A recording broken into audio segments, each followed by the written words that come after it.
Ayan mga ka-farmers, nailipat na po ni engineer ang bagong pisang sisiw sa ating brooding pen.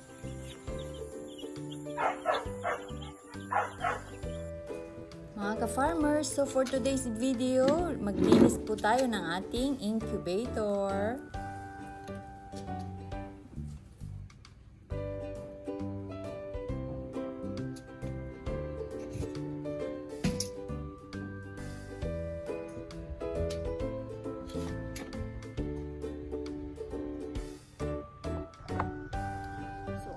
Nailipat na po ni engineer ang mga sisiw sa ating brooding pen.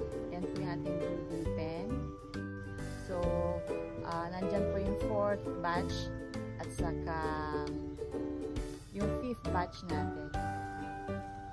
Ayan. So, ang gagawin po natin, nililinisan po natin yung ating incubator.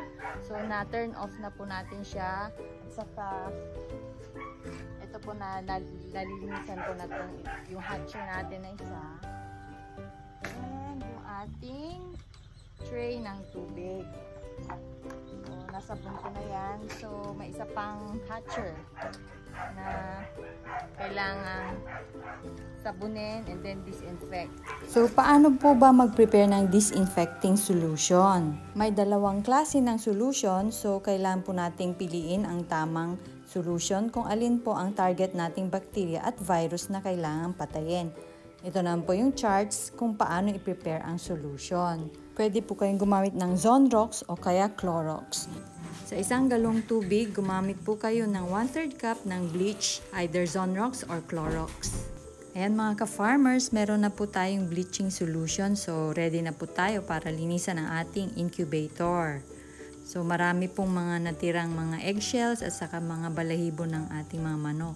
Ayan, makikita nyo po na nagmask po ako dyan para hindi po natin masinghot ang mga balahibo na lumilipad-lipad. Kaya yan. So, kailangan po nating linisan at disinfect para ready na po ang ating incubator sa susunod na batch ng ating fertile eggs.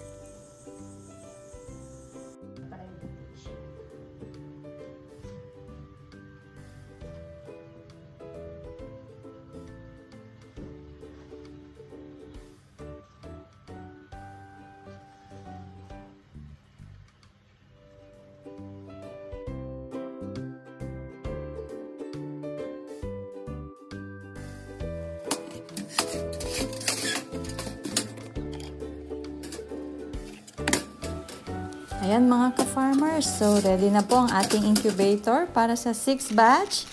Ayan, sana po may natutunan kayo sa ating video ngayong araw. Maraming salamat po sa panonood. God bless everyone! Bye mga ka-farmers!